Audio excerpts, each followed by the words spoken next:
Because one day, after struggling, like we all do in the beginning, to get into TV and into movies, he had this idea of writing a script. And in longhand, he wrote this script, which was Rocky.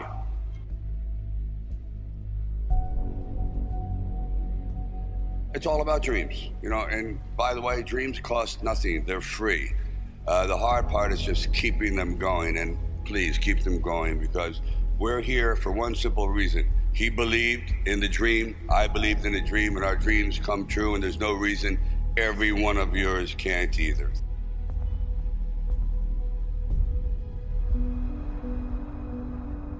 I used to sit in this little apartment, and it was a room. As a matter of fact, the room was so small, I remember I was able to open up the window and close the door while sitting on the bed at the same time. It was like 8 feet by 8 feet by 9 feet.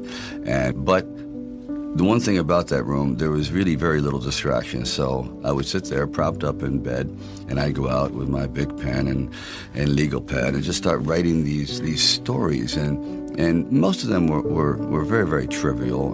But there was something about the process of unrealized dreams. I was always brought back to this subject because I think it's one of the most enduring subjects and one of the most difficult passages for people to accept, that they never were realized in their own lifetime, that they just didn't get that shot. I decided it was a time to come to California, so I went to California. And I moved in the valley, and things weren't going very, very well there. As a matter of fact, I had to go out and try to sell my dog because it was either do that or he just was not going to be very well fed. And then one night, I went to see Muhammad Ali fight. For one brief moment, this supposed stumble bum turned out to be magnificent in the fact that he lasted and knocked the champion down. I said, boy, if this isn't a metaphor for life. His entire life crystallized at that moment. He will be remembered for all eternity, at least among the fight fans. He did something extraordinary. I said, now that is probably what I need as a catalyst for an idea. A man who's going to stand up to life and take one shot and maybe go the distance. So I started to write. And it was one of those writing frenzies. And 3 days later, I came up with the script of Rocky. Now, the script by no means was a finished piece of material. It was probably about 90 pages, and maybe 10% of it remained in the final script, but it was done.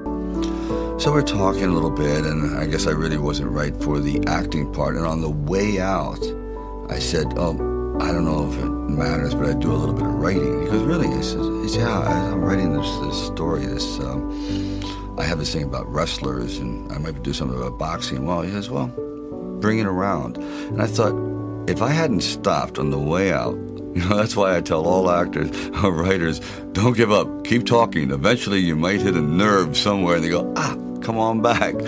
And if they didn't say, come on back, or bring it later and let's see what you've developed, I wouldn't be sitting here. So I have to give incredible credit to their insight and their patience, and they're willing to take a chance, which it doesn't exist much anymore, unfortunately.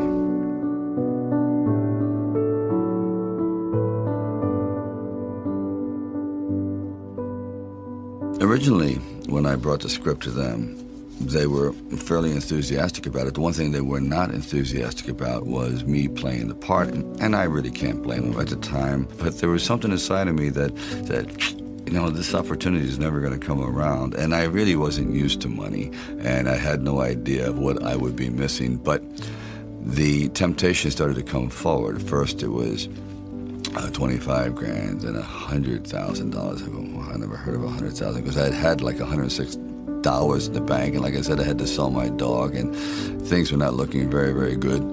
My $40 card in this bin, and it went up to $330,000, and probably I heard it went up to $360,000, and I thought, all right, you've really managed poverty very well. You've got this down to a science. You really don't need much to live on. I had like sort of figured it out, so I was not in any way used to the good life. So I thought, you know what?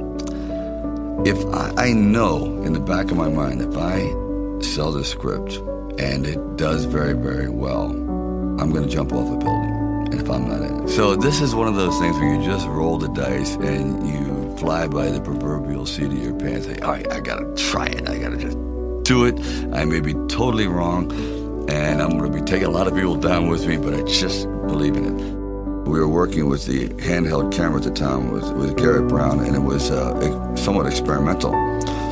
And he'd film me running through shopping malls and up down the steps and flights, curved corridors along the river until finally my legs basically gave out and I'm like writhing on the ground, and I want to rise up and say, John, I'm dying here. And he goes, no, use it. Use the pain. I said, for what? I mean, I'm in misery. He goes, well, no. You know, it's giving your character, it's giving him some depth. I said, it's giving me bruises. It's giving me like agony. I can't sleep at night. Like the scene where we just jumped down and saw this ship along the dock, this docked along the pier, and I said, just jump out, run as fast as you can along the ship, and I'm running and running. I said, you know what, my legs are buckling. I'm literally going to crash down here. Teeth are going to go, jaw, face. I'm just going to be ground down to this flat-faced image. Please. And I just barely made it.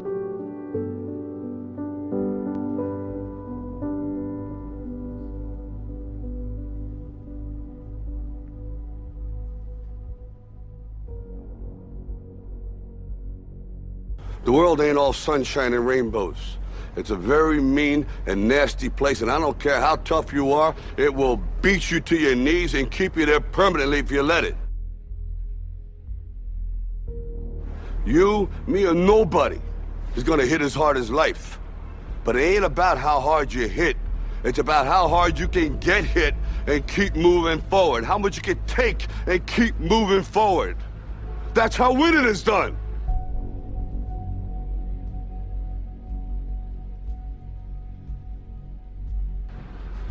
Now, if you know what you're worth, now go out and get what you're worth. But you gotta be willing to take the hits and not pointing fingers saying you ain't where you wanna be because of him or her or anybody. Cowards do that, and that ain't you. You're better than that.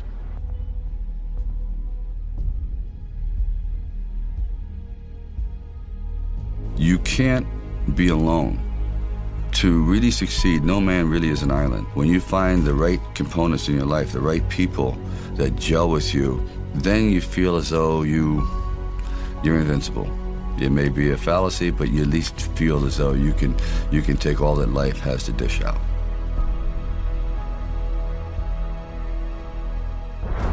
At the very end of our lives, if we can still say, you know, we were never humbled, we were knocked down, but we got up, and I can say, I lived life with integrity, and I took all the blows, as the song says, and I still prevailed. I think that's a good epitaph for anyone.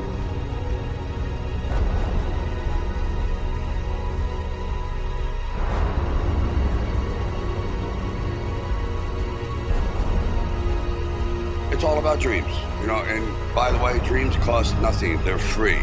The hard part is just keeping them going, and please keep them going, because we're here for one simple reason.